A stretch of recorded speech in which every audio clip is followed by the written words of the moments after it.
CEAP, Centro Espírita Altivo Panfiro. Uma casa de amor. Bom dia, os amigos aqui presentes, bom dia, pessoal de casa que nos acompanha.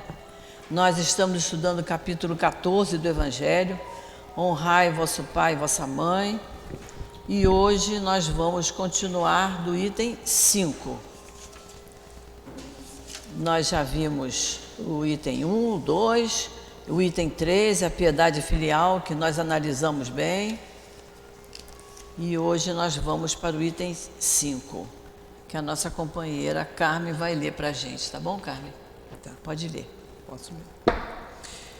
Quem é minha mãe e quem são meus irmãos? Quem é minha mãe? Quem são meus irmãos? Item 5. E tendo vindo para casa, ali se reuniu tão grande número de pessoas que nem mesmo puderam fazer sua refeição.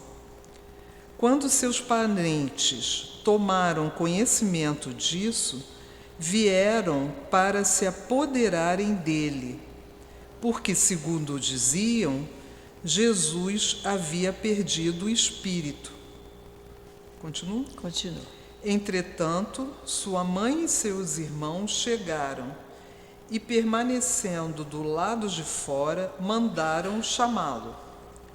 Ora, o povo estava sentado ao seu redor e disseram a Jesus: tua mãe e teus irmãos estão lá fora e te chamam. Mas ele lhes respondeu: quem é minha mãe e quem são meus irmãos? E olhando aqueles que estavam sentados à volta dele, disse: eis aqui minha mãe e meus irmãos, porque todo aquele que faz a vontade de Deus, esse é meu irmão e minha mãe.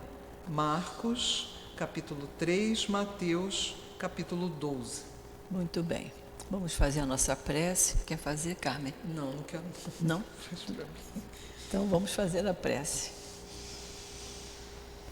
Querido Jesus, querido Emanuel, patrono do nosso curso, espíritos amigos sempre presentes aqui no nosso CEAP, na nossa casa de amor, espíritos que nos intuem a estar aqui estudando o Evangelho, e nós agradecemos muito por essa grande oportunidade que temos. Nós queremos pedir que abençoe o nosso estudo da manhã de hoje, que faça com que possamos entender o ideal, a vontade do Cristo para com cada um de nós e dos espíritos amigos que aqui concorrem também para esse trabalho. Então nós te pedimos, Jesus, a ti e a esses espíritos queridos, e pedimos a Deus nosso Pai que nos abençoe e que nos permita iniciarmos o estudo da manhã de hoje. Graças a Deus.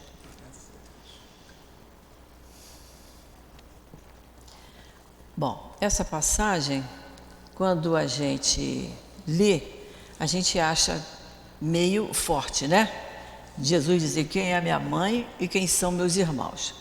A gente vê que no primeiro parágrafo, aí do item 5, ele diz assim: quando seus parentes tomaram conhecimento disso, aí usaram a palavra parentes. No segundo parágrafo, ele já diz assim para Jesus: tua mãe e teus irmãos estão lá fora e te chamam. Já é diferente. Uma coisa é parente, irmão é parente, mas quando você fala parente, você fala da família toda, né? Então, quando a gente pega na Bíblia, quando a gente vai ou em Marcos, capítulo 3, 20 e 21, ou a gente vai em Mateus, capítulo 12, 46 a 50, na minha Bíbliazinha, que é das edições paulinas, ela tem umas explicações de rodapé, e que eles falam, até eu falei semana passada sobre isso, né? Que a linguagem aramaica era muito pobre. Então, a palavra que queria dizer irmão também queria dizer primo, porque não se sabe que Maria teve outros filhos. Então, a Bíblia vem dando essa explicação. E vocês veem que na própria passagem do Evangelho, uma hora eles falam parentes, noutra hora eles falam irmãos. Bom, aí se nós formos lá para o capítulo 23, Vamos lá para o capítulo 23, estranha moral? Por que o capítulo 23... Por que o capítulo 23 tem aqui, quer? A lapiseira? Por que o capítulo 23 tem esse nome? Estranha moral. Porque Kardec juntou uma série de situações estranhas, no nosso entender, e colocou no capítulo 23. No capítulo 23, se vocês pegarem o item 3, capítulo 23, item 3, aí nós vamos contar o primeiro, o segundo, o terceiro, o quarto, o quinto parágrafo. Capítulo 23, item 3, o quinto parágrafo. Nesse quinto parágrafo, Kardec diz assim: é necessário, aliás, levar em consideração os hábitos e o caráter dos povos, que acabam influindo na natureza particular das línguas. Sem esse conhecimento, o verdadeiro sentido de certas palavras não é percebido. De uma língua para outra, a mesma palavra tem um sentido mais ou menos enérgico. Em uma, pode ser uma injúria ou uma blasfêmia. Em outra, pode ser uma palavra insignificante, conforme a ideia que com elas se queira exprimir. Estão vendo? Falando da linguagem. No parágrafo seguinte, ele já diz assim, ó, essas notas, quer dizer, essas colocações, como quem é minha mãe, quem são meus irmãos, essas notas encontram uma aplicação especial na interpretação das Santas Escrituras e dos Evangelhos em particular. Se não levarmos em conta o meio em que Jesus vivia, ficamos expostos a enganos sobre o valor de certas expressões e de certos fatos, por causa do hábito que se tem de interpretar os outros por nós mesmos. Em todo caso, é preciso afastar o termo odiar da sua acepção moderna, por ser contrária à essência do ensino do Cristo. Já vimos isso, né? Quem não odeia pai e mãe, não era nesse sentido. É que nós temos que amar a Deus sobre todas as coisas. Então, se você ama a Deus sobre todas as coisas, e é um mandamento maior, amar pai e mãe está um pouquinho menor. É só isso que ele quis dizer. Então, é interessante quando ele fala aqui, nesse parágrafo que nós lemos, que levar em consideração os hábitos do caráter dos povos, que acabam influindo na natureza das línguas. A gente observa, eu então que já estou com muita idade, meus pais usavam termos que depois não se usam mais. Eu me lembro que a minha mãe contava que eu era pequena e minha mãe perguntou, onde está seu pai? E eu falei, ele está de cócoras no quintal, que era o termo que eles usavam. Depois passou a ser agachado. E hoje nem isso, hoje é abaixado. Quer dizer, hoje alguém pega alguém, abaixa ele. Deve ser assim, porque mudou, né? Mudou para pior. Mas ninguém mais fala isso, que o fulano está ali de cócoras. Mas era um termo antigo. Então vocês... Várias palavras que perderam seu sentido primeiro, né?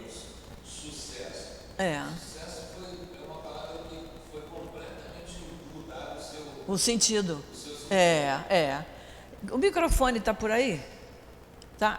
Tem que usar o microfone. É isso aí, é nisso que ele está falando. Quer dizer, com o passar do tempo, vai mudando isso, né? Então, vamos lá. Então, nós entendemos o item 5, né? Quando ele diz que um grande número de pessoas se reuniram próximo a eles, né?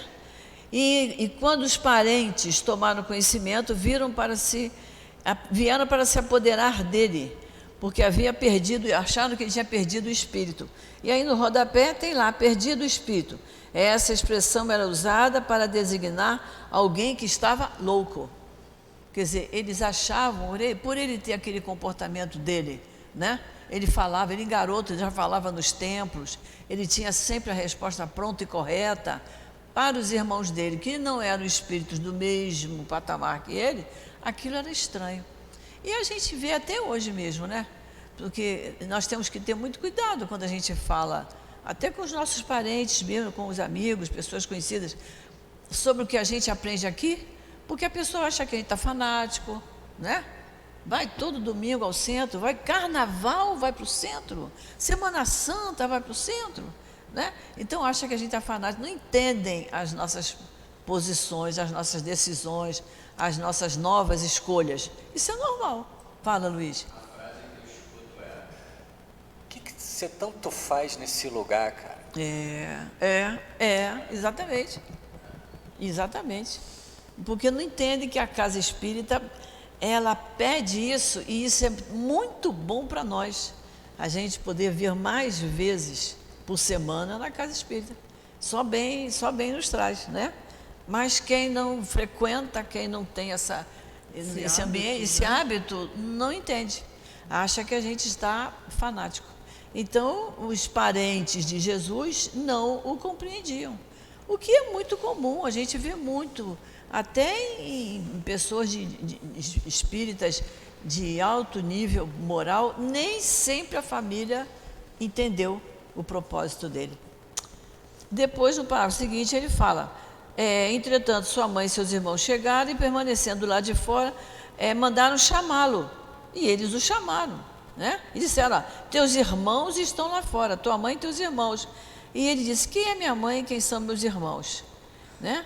E olhando aqueles que estavam sentados à volta dele, disse: eis aqui minha mãe e meus irmãos, porque todo aquele que faz a vontade de meu Pai, a vontade de Deus, esse é meu irmão e minha mãe.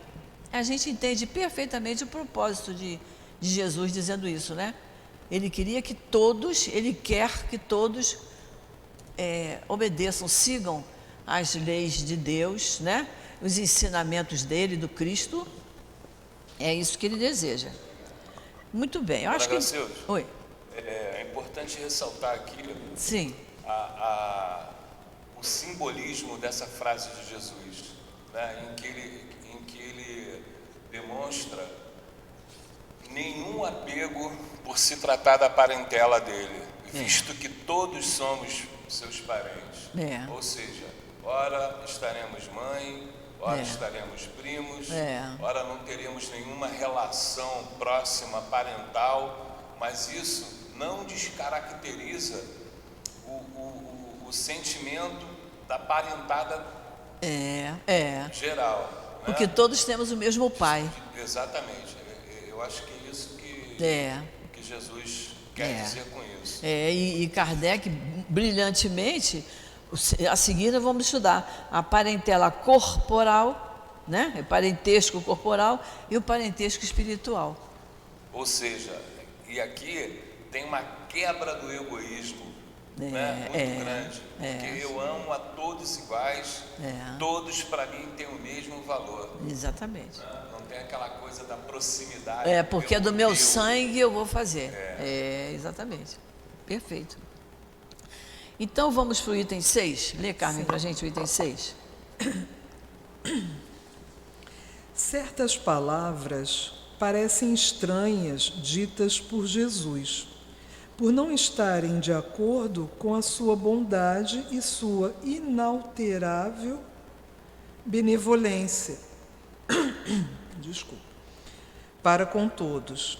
Os incrédulos não deixaram de fazer disso uma arma, dizendo que ele se contradizia a si mesmo. Os incrédulos, né? Aqueles que já vão ler a Bíblia, né? E nós espíritas lemos o Evangelho segundo o Espiritismo, que é baseado na Bíblia. Mas eles já vão ler a Bíblia já com o pezinho atrás, já para fazer a crítica. Então, os incrédulos faziam disso uma arma contra ele. Como é que ele dizia: honrai vosso pai e vossa mãe? E ele pergunta: quem é minha mãe e quem são meus irmãos? Exatamente.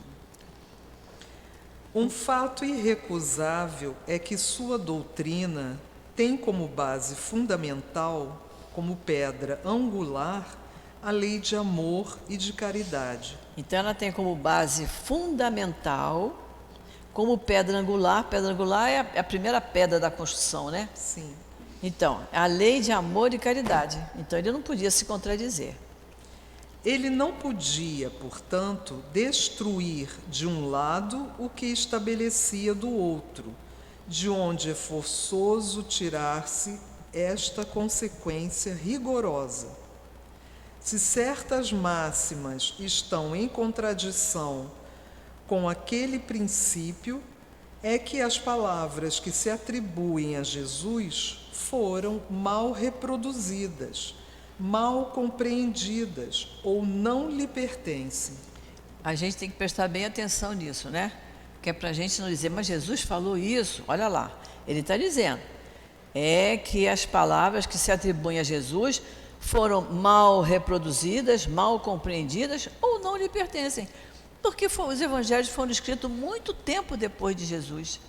Se a gente ouve uma coisa aqui nesse momento, né? O Luiz me conta uma coisa. Eu sou capaz de daqui a meia hora encontrar com uma pessoa e contar, e já contar com as minhas palavras, já dar uma entonação diferente. Imagina uma coisa escrita 50, 60 anos depois. O próprio Evangelho de Marcos foi escrito 65 anos depois. Então, Imagina. é muito tempo. Então eles tinham o teor do que Jesus falou, mas exatamente pode ter tido uma divergência aí, né? Sem contar nas várias línguas, né? E é mudança de língua, de tradução. Você vê os nossos evangelhos, né? Cada editora arruma as frases de maneira diferente. Que às vezes até é difícil, né? Nas nossas aulas, a pessoa que tem um evangelho que está escrito de maneira diferente, a gente acompanhar. Preciso que a gente esteja bem ligado naquilo ali, né? Então vamos lá, vamos para o 7. Item 7. É de espantar, e com razão, que nessa circunstância Jesus demonstrasse tanta indiferença por seus parentes e, por assim dizer, renegasse sua mãe. No que se refere a seus irmãos, sabe-se que não tinham simpatia por ele. Espíritos pouco avançados não haviam compreendido a sua missão. Isso, já falamos sobre isso, né? A conduta de Jesus, aos seus olhos, era esquisita, e seus ensinamentos não os sensibilizaram, porquanto nenhum deles se tornou seu discípulo. Pode-se dizer que, até certo ponto, participavam das prevenções dos seus inimigos. O que é certo, além disso, é que eles o acolhiam mais como a um estranho do que como a um irmão, quando ele se apresentava em família. E João diz positivamente que seus irmãos não acreditavam nele. João, capítulo 7. E versículo 5. E quem quiser, vai lá no Evangelho de João, que vai encontrar isso, né? Não acreditavam nele, né? Achavam que era um espírito perdido, achavam que ele estava louco, não entendiam a missão dele, né? Como muita gente não entende, nós que somos espíritas, que viemos várias vezes a casa, né? O trabalho voluntário aqui, a pessoa ter a vontade de chegar aqui e ajudar, e evangelizar, ou ir para um trabalho mais pesado, ir para a cozinha e fazer uma limpeza. A pessoa diz, puxa vida, né? As pessoas não entendem. Nós temos um sobrinho, que agora também já está mais velhinho, já não está fazendo mais isso. Mas era muito interessante, ele fazia faculdade, fazia engenharia, e ele ia todo domingo para a obra social do Leon Denis para lavar banheiro. Chegava lá, pegava balde, vassoura, rodo, pano de chão, sabão. Ele dizia, eu não sei fazer outras coisas, mas lavar banheiro, deixa comigo. E era uma coisa muito bonita isso, né? Claro. Mas se ele fosse chegar na faculdade e dissesse, sabe o que eu faço todo domingo de manhã? Eu lavo não sei quantos banheiros, que a obra lá é grande. Eu lavo, o pessoal devia dizer, que absurdo, esse cara, em vez de ir para a praia, ao invés de surfar, fazer outra coisa. Mas era o que ele se sentia bem, ele dizia, é uma maneira dele colaborar com o trabalho da casa espírita, né? Quanto à sua mãe, ninguém poderá contestar a ternura que ela lhe dedicava. Mas é preciso admitir que Maria também não parecia fazer uma ideia muito exata da missão do seu filho, pois jamais se teve notícia de que seguisse seus ensinamentos ou se desse testemunho dele, como fez João Batista. Nela, a solicitude maternal era o sentimento dominante. Com relação a Jesus, Supor que ele houvesse renegado sua mãe seria desconhecer o seu caráter.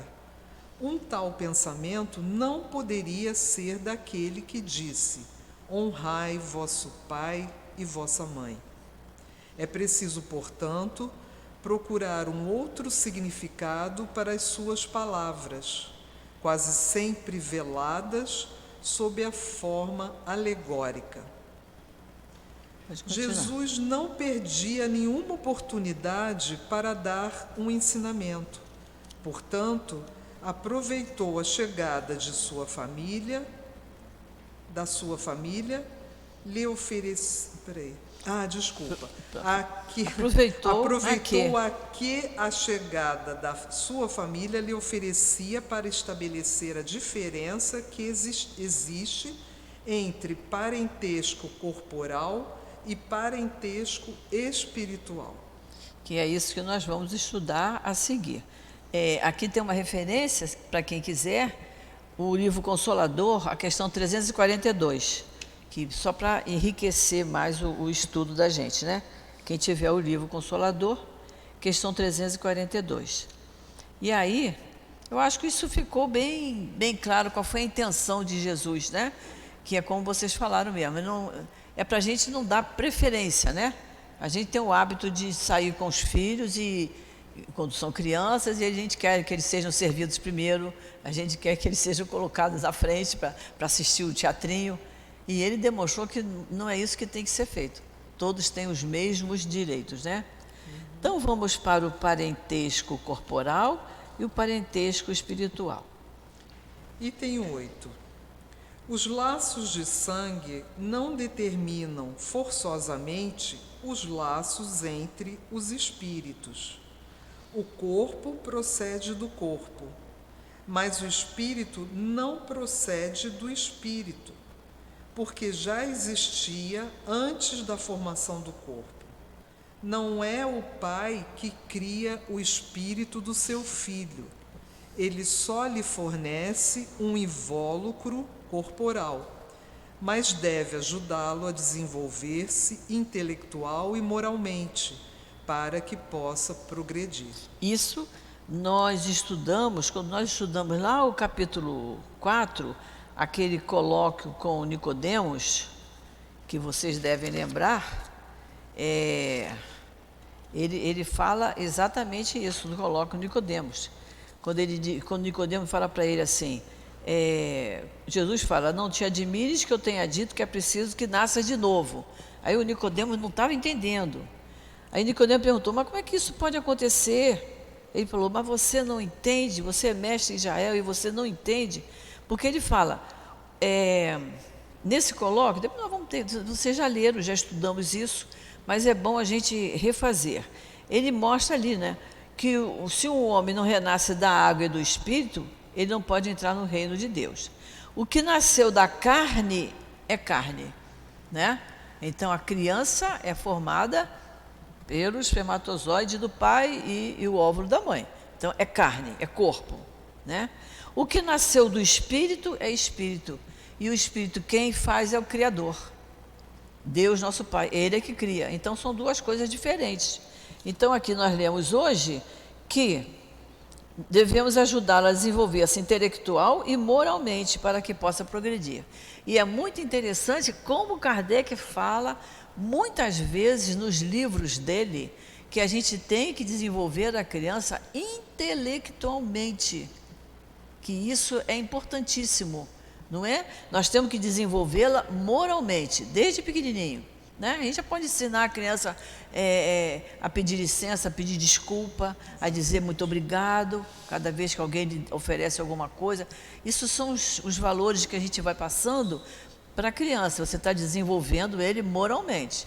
Dali a respeitar os mais velhos, respeitar o professor na escola, respeitar uma pessoa idosa que entre numa condução, segurar a bolsa de alguém que esteja com mais idade, que não aguente. Esses pequenos favores que a gente ensina aos filhos e eles vão assimilando, até chegar na compreensão, se vier para a evangelização desde pequenininho, melhor ainda, né?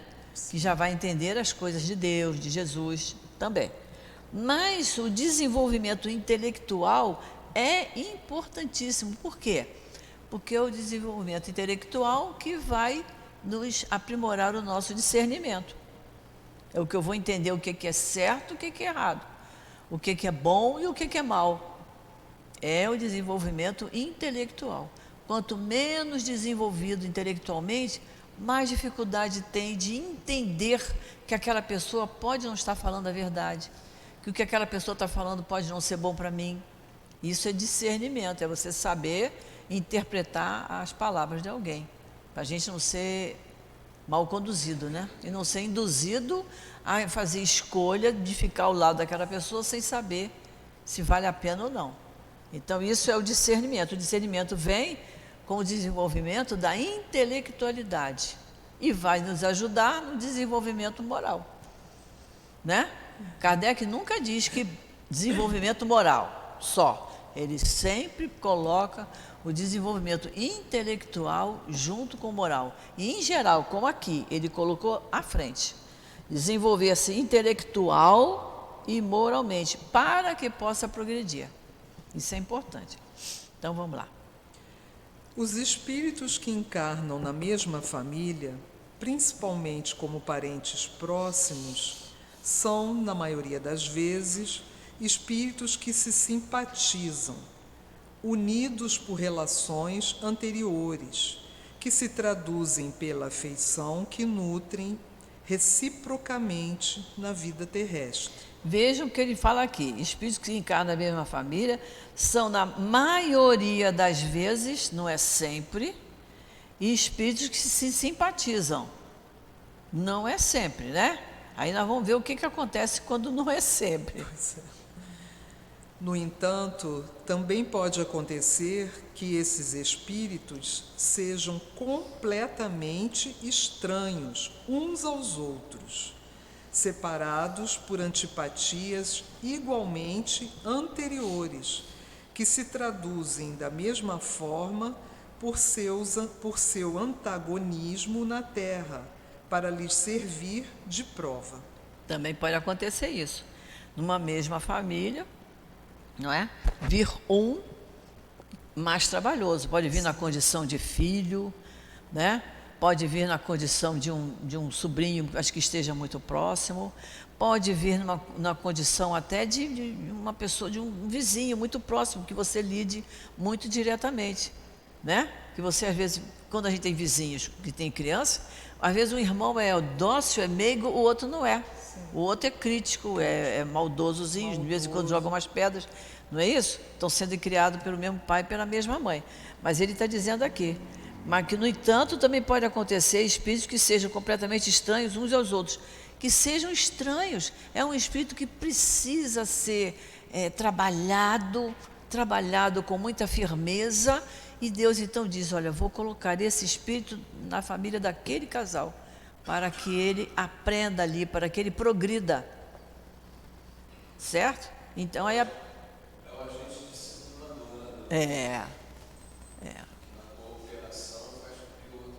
que o outro acenda. E esse é o nosso papel, né? Principalmente de pai e mãe. Mas é papel também para quem lida, é o psicólogo, é o professor, é o próprio médico, né? Quando conversa, que tem a vontade de conversar com a criança. Os verdadeiros laços de família não são, por conseguinte, os fixados pela consanguinidade, mas os firmados pela simpatia e pela comunhão de pensamentos que unem os espíritos antes, durante e após sua encarnação. Todos nós temos pessoas que a gente gosta, pessoas amigas, que não são parentes nossos consanguíneos, né? E a gente se sente bem na presença dessas pessoas, porque a gente tem uma comunhão de gostos, de ideias, mesmo que não sejam os mesmos gostos e ideias, mas a gente respeita, a gente aprende a respeitar e respeita como quer ser respeitado também, né? Mas, em geral, a gente busca aqueles que se simpatizam conosco e a gente com eles. E não tem nada a ver com consanguinidade, né? Às vezes a gente gosta mais de um amigo do que um irmão, né? Exatamente. Se completa melhor com aquela pessoa, se sintoniza melhor do que um irmão que foi criado junto.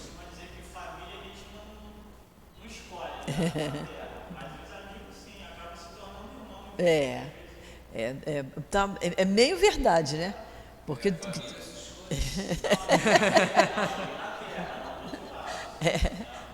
ele quer dizer que amigo, e você escolhe o que você conhece depois de grande, escolhe para ser seu, né? E a família está junto. Né? E a família já é desde cedo, está junto ali. Mas é o que ele está explicando aqui, né? Que os verdadeiros laços de família não são, por conseguinte, os fixados pela consanguinidade. Os verdadeiros laços de família. Mas são os firmados pela simpatia e comunhão de pensamentos. Não é? Aí aqui, a gente está reunido aqui, né? A gente se reúne aqui para estudar junto. A gente não se sente bem? A gente se sente bem de estar junto, né? E olha que nossos laços de amizade são muito recentes. Sim.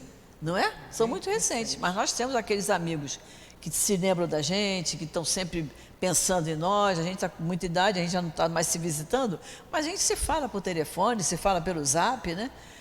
São pessoas que lembram da gente porque se sentem bem ao conversar com a gente.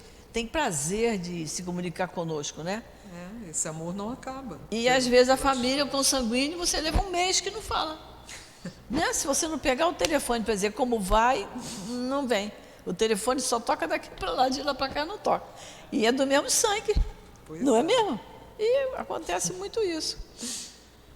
De onde se segue que dois seres nascidos de pais diferentes podem ser mais irmãos pelo espírito do que se fossem pelo sangue.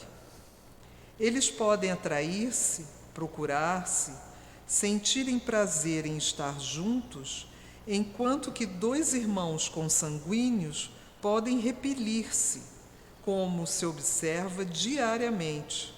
Problema moral que só o Espiritismo pode resolver com a pluralidade das existências. Capítulo 4, item 13. Então, dois irmãos consanguíneos podem repelir-se.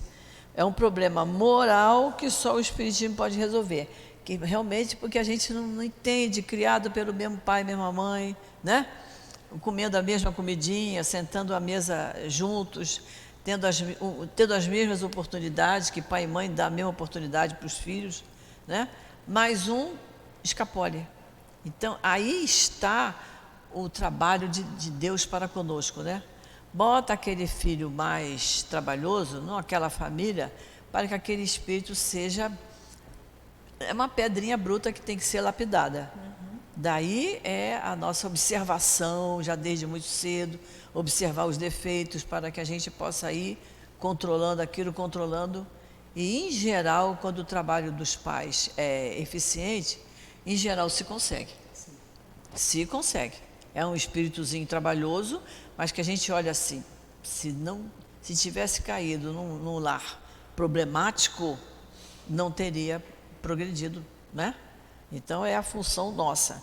E aí o capítulo 4, item 13, que ele manda que a gente recorra, é aquela passagem de Isaías, e dificilmente Kardec coloca no Evangelho passagens do Velho Testamento.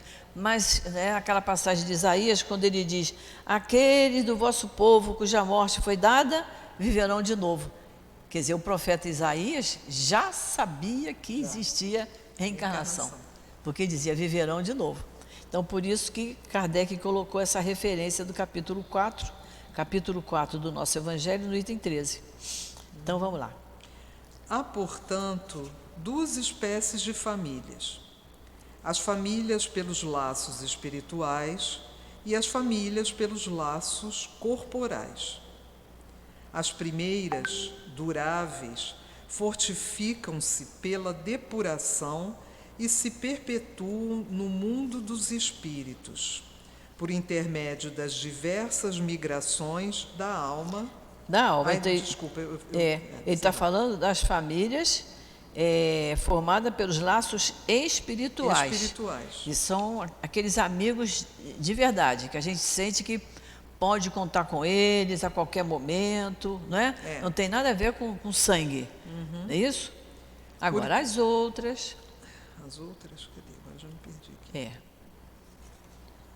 Você leu. As primeiras são duráveis, fortificam-se pela depuração e se perpetuam no mundo dos espíritos, por intermédio das diversas migrações da alma. Sim. As outras, frágeis como a própria matéria, com o passar do tempo se extinguem e muitas vezes se dissolvem moralmente, desde a vida atual. Então, é por isso que nós já estudamos no Evangelho que muitas pessoas dizem assim, mas olha só, se tem a parentela, se a gente em cada encarnação, numa hora eu sou filha, na outra hora eu fui mãe, na outra encarnação eu fui pai, quantas mães, quantos pais, quantos irmãos nós vamos ter? Nós vamos ficar juntos se houver simpatia entre os espíritos. Pode ser até irmão consanguíneo, mas se não teve nenhuma ligação afetiva, ao desencarnar, ele volta para o meio dele, eu volto para o meu meio. Então é por isso que não vai ter não sei quantas mães, não sei quantos pais. A gente vai ficar unido sempre pelos laços de simpatia, pelos laços de amor que nos unem. Se não houve simpatia, se não houve amor verdadeiro enquanto estavam encarnados, ao desencarnar, cada um vai para o seu lado. E nós vamos nos unir àquela mãe, àquele pai, que realmente tivemos uma afeição verdadeira. Verdadeira. Foi isso que Jesus desejou que compreendêssemos, dizendo aos seus discípulos: eis minha mãe e meus irmãos. Isto é, minha família pelos laços do Espírito, porquanto todo aquele que faz a vontade do meu Pai, que está nos céus, esse é meu irmão, minha irmã e minha mãe. Então, são irmãos dele, aqueles que fazem as vontades do Pai que está nos céus, como ele fazia, né? Que estão em comunhão com os ensinamentos dele. Com o ensinamento, exatamente. A hostilidade de seus irmãos é claramente expressa pela narração de Marcos, pois que eles, como afirma o evangelista, pretendiam apoderar-se de Jesus sobre o pretexto de que ele havia perdido o espírito. Quando ele cita aqui Marcos, para quem interessar, é no Evangelho de Marcos, capítulo 3, quem quiser anotar, Evangelho de Marcos, capítulo 3, versículo 20, 21 e 30. Lá na Bíblia tem essa explicação, tá? Porque ele só cita Marcos, mas a gente pode complementar, capítulo 3, versículo 20, 21 e 30, que Marcos diz isso lá, né? Que eles diziam que ele havia perdido o espírito, que nós já vimos hoje o que quer dizer perder o espírito, é que achavam que ele estava louco. Então vamos lá. Ao ser avisado da chegada de sua família e conhecendo o sentimento deles a seu respeito, era natural que ele dissesse, referindo-se aos seus discípulos, sobre o ponto de vista espiritual: eis os meus verdadeiros irmãos. Referindo-se aos seus discípulos sob o ponto de vista espiritual. Jesus enxergava mais longe, tanto mais para trás como mais para frente, né? Eis os meus verdadeiros irmãos. São aqueles que estavam ali junto dele, ouvindo os ensinamentos dele, aprendendo com ele. Sua mãe encontrava-se com eles e Jesus generaliza o seu ensinamento, o que não significa de maneira alguma que ele tenha pretendido dizer que sua mãe, segundo o corpo, não lhe era nada como espírito e que por ela só sentia indiferença. Sua conduta, em outras circunstâncias, provou suficientemente o contrário. Já entendemos qual foi o sentido que Jesus quis dar, né? Ele falava no ponto de vista espiritual. Então, todos aqueles que estavam à volta dele, estudando com ele, eram os discípulos dele. né? E eram os mais chegados a ele. Nem a mãe, nem os outros parentes pertenciam, não eram discípulos dele. A mãe respeitava ele, o admirava, mas como Kardec diz aqui, ela não entendia muito bem a missão dele, mas sabia que era uma coisa boa. Ela respeitava, só não acompanhava ele na peregrinação dele, né? Ficou alguma dúvida disso? Quer falar alguma coisa, Luiz? Guilherme? Então vamos lá. Então vamos para as instruções dos espíritos, que é uma única instrução, é o item 9, que é de Santo Agostinho. Tomara que dê tempo da gente fazer toda ela. As instruções dos espíritos, a ingratidão dos filhos e os laços de família. Nós já lemos alguma coisa sobre isso semana passada, quando nós estudamos sobre a piedade filial, né? E hoje nós vamos falar da ingratidão dos filhos e dos laços de família. Vamos lá, item 9.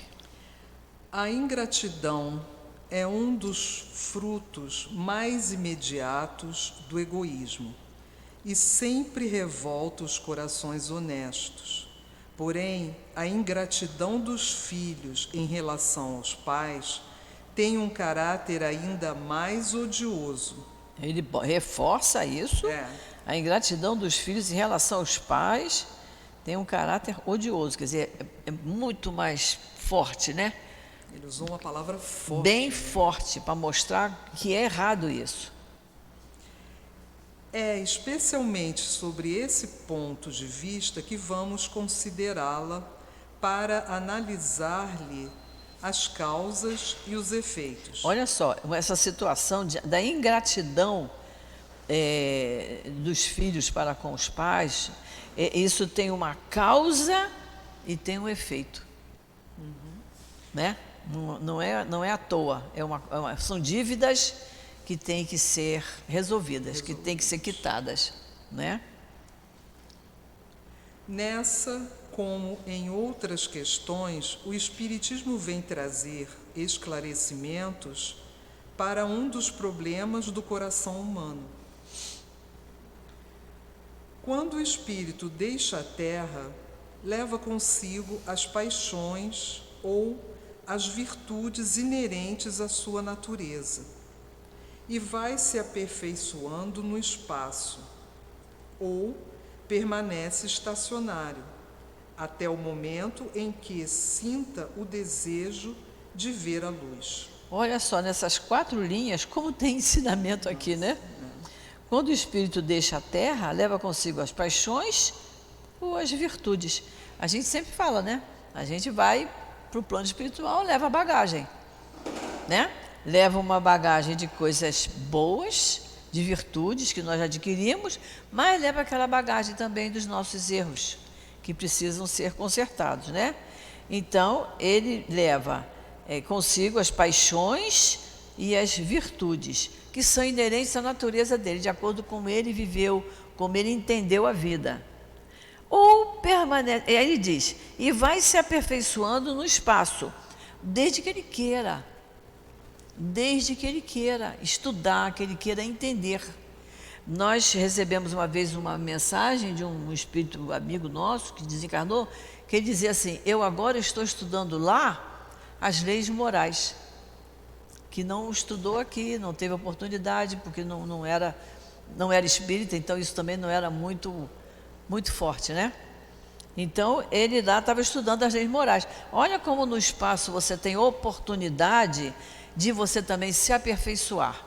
Não é ficar no espaço, como se diz, como a gente fala na erradicidade, só se preparando para a próxima encarnação. Eu me preparo moralmente, tenho que me preparar. Ou permanece estacionário. Tem gente que tem uma encarnação morna, né? Tem gente que tem uma encarnação morna, não gosta de fazer nada, não gosta de acordar cedo, não quer ir para uma casa religiosa, não gosta de trabalhar, só quer dormir, comer.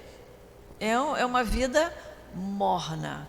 Ele também pode ficar na erradicidade de uma maneira morna. Então, ele está estacionário, ele não fez um esforço para melhorar.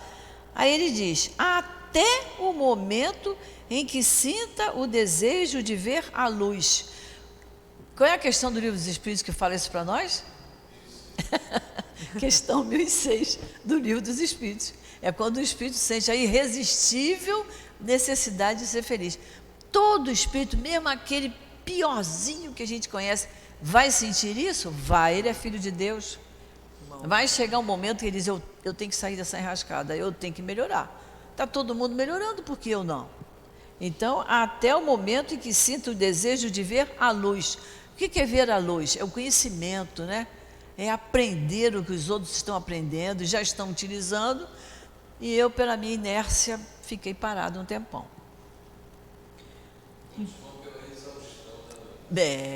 Vai. Que chega um ponto que não aguenta aquilo. Daquilo, né? Enjoa de não fazer nada. E como a centelha divina está lá dentro, chega uma hora que aquilo explode de opa, é agora. Eu vou mudar, né? Porque cansa de sofrer. Às vezes acontece uma coisa que faz a pessoa mudar, né? Por exemplo, eu entrei para a doutrina espírita que meu filho desencarnou. Nós éramos bem novos ainda. Foi assim um susto. Nós conhecemos, tem um amigo nosso que deu um trabalho danado para a mãe e para o pai até os 24 anos. Mas era pai e mãe que se gostavam muito. Quando ele estava com 24, o pai desencarnou. Aquilo foi um choque para ele.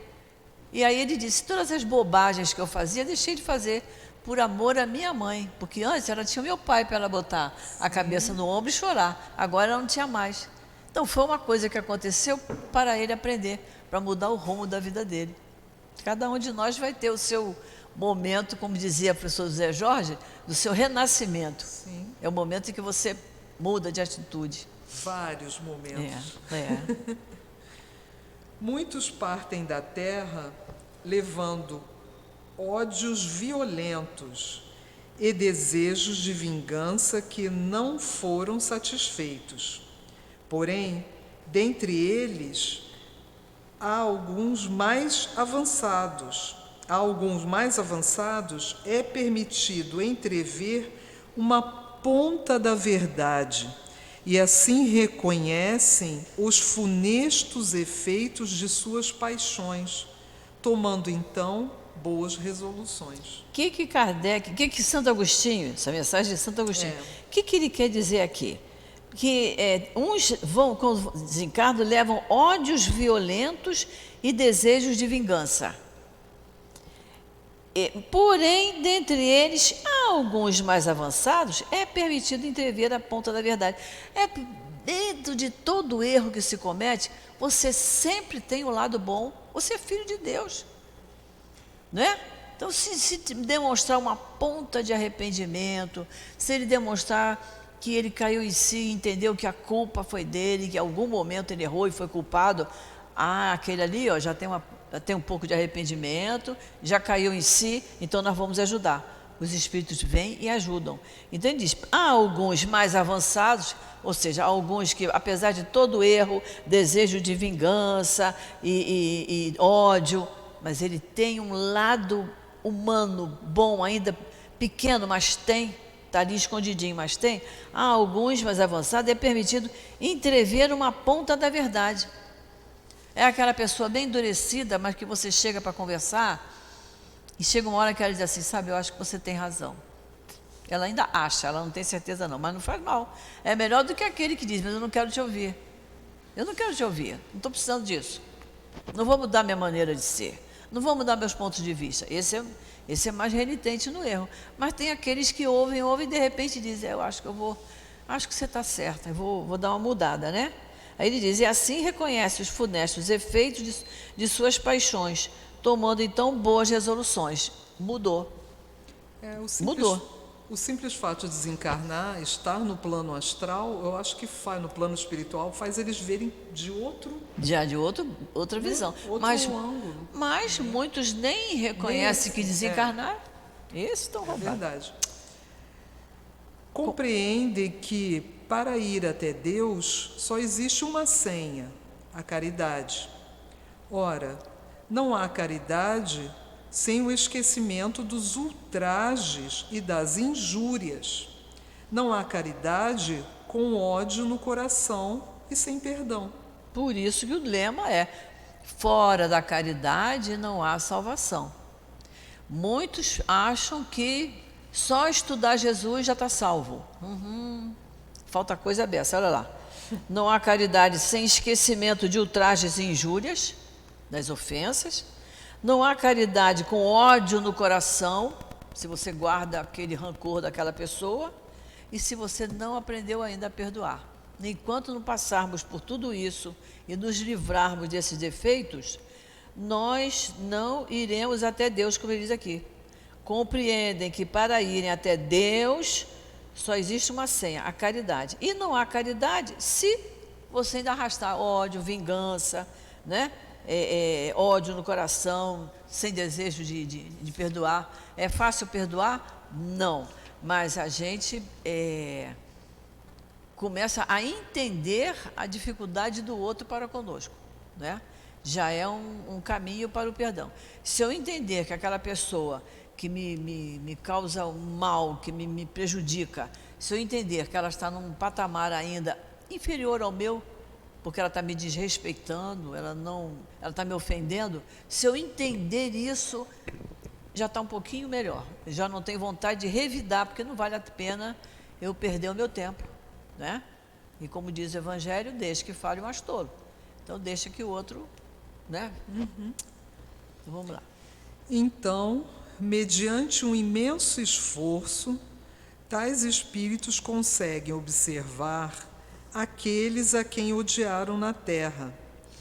Mas, diante dessa visão, a sua animosidade desperta, revoltam-se com a ideia de perdoá-los, ainda mais com a de renunciarem a si mesmos e principalmente com a de amarem aqueles que foram, talvez, os causadores da destruição de sua fortuna, sua honra, sua família. Posso continuar? Pode. Entretanto, o coração desses infortunados fica abalado. Fica abalado, ele é filho de Deus, ele tem a centelha divina dentro dele, ele faz um monte de coisa errada, mas a consciência está lá, ó, sinalizando, está errado, está errado, está errado, está errado. Muitas vezes ele fala, eu sei que eu estou errado, mas eu vou continuar, porque é um espírito rebelde, mas ele sabe que está errado. Olha só, eles hesitam, vacilam, agitados por sentimentos contrários. Se a boa resolução predomina dentro deles, oram a Deus, imploram aos bons espíritos que lhes deem forças no momento mais decisivo da prova. viu? Já caiu em si, já reconheceu também que errou, e aí está pedindo a Deus que o ajude. Ou seja, é um momento de humildade na vida dele. E isso nos lembra, no Livro dos Espíritos, a questão 937. Essa questão vai falar sobre decepções, ingratidões e afeições destruídas. É interessante essa questão. E a 938 tem um comentário de Kardec que é muito bonito. Eu vou ler só o finalzinho do comentário de Kardec. Ele diz assim: a natureza deu ao homem a necessidade de amar e ser amado. Um dos maiores gozos que lhe são concedidos na terra é o de encontrar corações que com o seu simpatizem.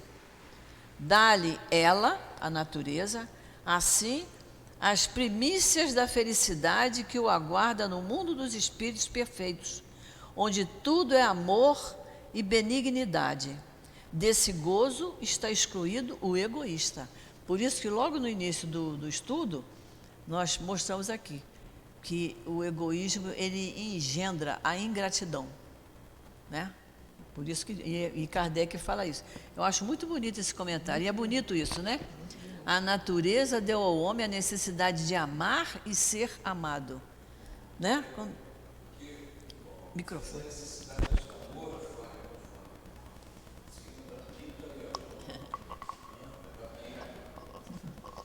Hein, dona Gracilde? A necessidade do amor ela retrata o homem maduro, que já não necessita mais do afeto e do reconhecimento do outro, mas tem esses sentimentos em abundância para oferecer para o outro. Perfeito. Né? E aí, por uma questão cíclica, ele recebe aquilo que doa. Com certeza, com certeza. É a consequência do sentimento forte que ele tem. Ele recebe também. Isso aí. Isso é muito bonito, né? Muito. Nós ainda temos 5 minutinhos. Não foi bom esse comentário de Kardec? Muito. Muito bonito, né? Foi muito bom. Essas duas questões são muito boas. 937 e 938. São boas da gente ler. Muito bom. Enfim. Enfim, após alguns anos de meditações e de preces, o espírito se aproveita de um corpo que se prepara na família daquele que ele detestou e pede aos espíritos encarregados de transmitir as ordens supremas para ir cumprir na terra os destinos daquele corpo que acaba de se formar. Isso é sério, né? A gente tem que ler isso com muito cuidado. Após alguns anos de meditação e de preces, ele medita, ele raciocina, ele avalia, né? Ele reflete sobre a situação dele como espírito. E aí ele pede aos espíritos encarregados para ir cumprir na terra o destino daquele corpo que acaba de se formar. E vai para um meio onde que ele detestou, para ele aprender a amar. Ele escolhe, né? Exatamente. Qual será? Qual será, então, sua conduta nessa família? Ela dependerá da maior ou menor persistência de suas boas resoluções. O contato incessante com os seres que ele odiou é uma prova terrível, sob a qual, às vezes, sucumbe, se a sua vontade não for bastante forte. É isso aí. Vontade ele tem, né? A gente aprende isso. A vontade é uma potência da alma, segundo Leon Denis. Então, ele tem que fazer essa vontade fazer valer, né? E eu sempre comento com vocês que nós temos na família um casal e nasceu a filhinha e a criança até uns 2 anos de idade ela não aceitava nada que viesse da mão do pai. Ela não aceitava o colo, ela não aceitava que ele trocasse a roupinha dela, nada. E ele, como espírita, ele dizia, eu tenho um trabalho grande pela frente, mas eu vou dominar. E hoje ela é adulta e ela tem uma paixão louca pelo pai. Quer dizer, ele reconhecia aquela aversão dela, né? Quando, às vezes, ela estava chorando, ela olhava para o pai, ela ficava como que raivosa. E ela parava de chorar e dizia, isso não está nada bom, mas eu sei que eu vou ter trabalho, mas eu vou vencer isso aí. E venceu. E venceu. E hoje ela tem mais de 20 anos e ela gosta demais daquele pai. Isso foi vencido. Olha como a vontade desse pai foi importantíssima, né? A vontade. Agora, pelo conhecimento que a doutrina nos passa. Como a nossa doutrina nos alerta, né? Como ela abre os nossos olhos, nosso horizonte. Isso nos facilita muito na nossa evolução. Assim, conforme prevalecer a boa ou má resolução, ele será amigo ou inimigo daqueles em meio dos quais foi chamado a viver. Por aí se explicam esses ódios, essas repulsas instintivas que se percebem em certas crianças e que nenhum ato anterior parece justificar. Que você acabou de falar. Isso aí. Efetivamente, nada nesta existência pôde provocar essa antipatia. Para compreendê-la, é preciso volver o olhar para o passado. Para o passado. E aí, a gente recomenda que a gente leia a questão 291, que vai falar sobre essa questão da antipatia. Não é isso, Nilton, 291, se lembra? Vê se eu acho aqui rapidinho. Estou quase achando. É isso aí. Relações de simpatia e de antipatia entre espíritos. Também muito bom anotar, porque é para a gente estudar em paralelo, né? Com o livro dos espíritos. É muito bom. Olha, está na nossa hora, nós vamos ter que parar. Semana que vem a gente continua, porque ainda tem muita coisa para a gente analisar nessa mensagem de Santo Agostinho, que é maravilhosa, mas que vale a pena a gente analisar devagar e com calma, né? Então, na semana que vem vai ficar esse parágrafo que começa: ó espíritas, compreendei agora o grande papel da humanidade. Isso é muito bonito. Então, vamos parando por aqui. Vamos fazer a nossa prece.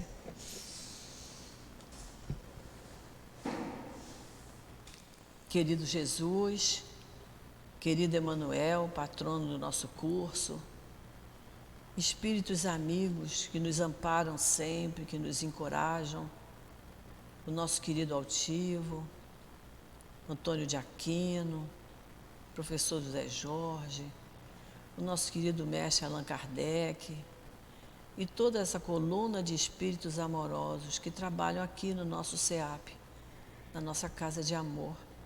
Eles que nos intuem a estarmos aqui estudando os livros que a nossa doutrina nos fornece, e aqui hoje em especial o nosso Evangelho.